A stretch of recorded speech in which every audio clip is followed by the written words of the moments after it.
Bonjour, c'est Marie-Louise.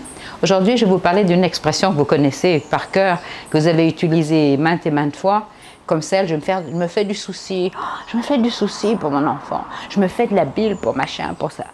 Ah ben si vous n'en avez pas, vous allez vous en faire, hein, ça c'est sûr. Hein. Et donc si vous n'êtes pas hépatique, vous allez le devenir un jour ou l'autre, hein, parce qu'à force de se faire de la bile, je crois que le foie va pas trop bien.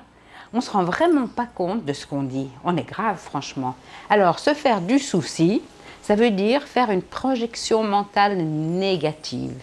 Se faire du souci, ça veut dire j'imagine, je m'illusionne que mon enfant, que mon ami, que telle personne va pouvoir arriver à ça ou avoir ça ou faire ça.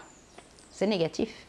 Et comme vous savez que c'est la pensée et le mot qui créent la réalité, eh bien quand on se fait du souci, tôt ou tard, on a une crise de foi, un jour ou l'autre. C'est un peu normal. Quand je me fais de la bile, c'est pareil. Mais qui a été chercher ces expressions pareilles? Ça exprime bien ce que ça veut dire.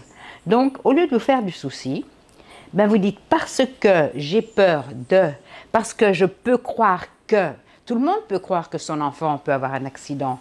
Moi, je l'ai écrit dans mon livre. Je me souviens quand mon fils avait 16 ans, tout d'un coup, j'ai eu un pressentiment comme quoi il pouvait avoir un accident avec sa mobilette, parce que naturellement, toutes mes bonnes copines me disaient « Tu ne te fais pas du souci pour ton fils et sa mobilette ?»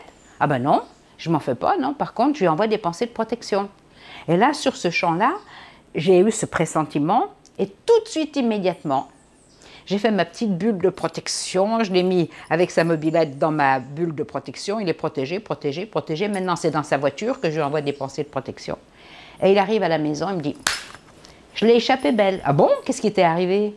Il me dit ben, « Tu sais, au bac à fleurs, là, au rond-point, j'ai accroché avec ma pédale et je ne suis pas tombée. » Et bien moi, je peux vous dire que si j'avais nourri la peur de l'accident, je le plongeais dans l'accident.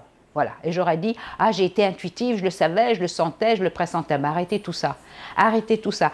Utilisez vos pressentiments négatifs pour en faire des forces de protection. Vous allez vous soigner vous-même, vous allez aller mieux tout de suite et vous allez changer le monde. Parce que quand vous envoyez des pensées de protection à quelqu'un que vous aimez, il ne faut pas vous gêner pour en envoyer à tout l'environnement.